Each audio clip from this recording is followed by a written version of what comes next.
السلام علیکم ورحمۃ اللہ وبرکاتہ۔ آج انشاءاللہ ہم مخارج کی آخری لائن، چھٹی لائن، اس کو پڑھنے کی کوشش کریں گے۔ مختصر سی ہے، آئیے جی اس کا آغاز کرتے ہیں۔ بسم اللہ الرحمن الرحیم۔ بسم اللہ الرحمن الرحیم۔ واو، واو، لاسٹ میں واو کو واو یعنی واو ہی آ رہی ہے، واو، واو، حمزہ نہیں پڑھنا، واو کی آواز ہی آنی چاہیے۔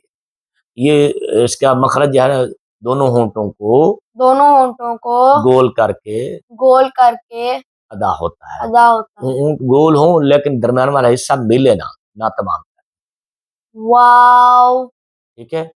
وا، وی، وہ، یہ واو، گول ہی ہوں گے، ٹھیک ہے جی، واو کے لیے۔ آگے دیکھیں، ہا، ہا، حلق کے حلق کے نیچے والا حصہ، نیچے والا حصہ، یہ لاسٹ والا حصہ، ٹھیک ہے، بالکل آرام سے اور سکون سے ادا ہوتا ہے۔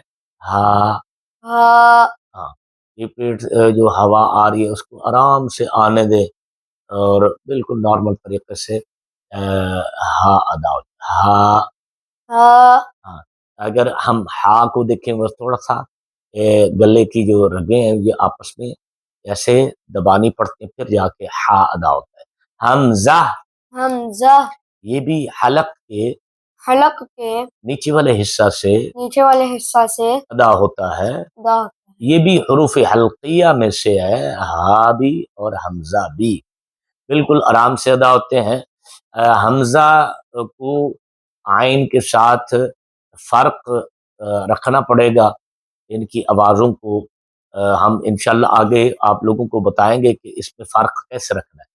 چلو جی آخری مخرج پڑھتے ہیں۔ یا، یا، زبان کے درمیان زبان کے درمیان اور تالو کے اور تالو کے درمیان سے درمیان سے ادا ہوتا ہے۔ ادا ہوتا ہے۔ یہ یہ سارے مخارج کمپلیٹ ہو گئے۔ مزید ان کے تشریحات میں الگ طریقے سے بیان کروں گا۔ طلباء جو بھی سیکھنا چاہتے ہیں وہ اپنا قاعدہ خود لے کر بیٹھیں، ہماری وائس کو سنیں اور ساتھ ساتھ پریکٹیکل کریں۔ جو نہ سمجھ آئے وہ ہم سے رابطہ بھی کر سکتے ہیں۔ آئیے جی، آج ہمارے مخارج مکمل ہو گئے۔ انشاءاللہ اگلا جو سبق ہوگا وہ حرکات کی ڈیفینیشن اور حرکات کی پوزیشن لے کر آئیں گے۔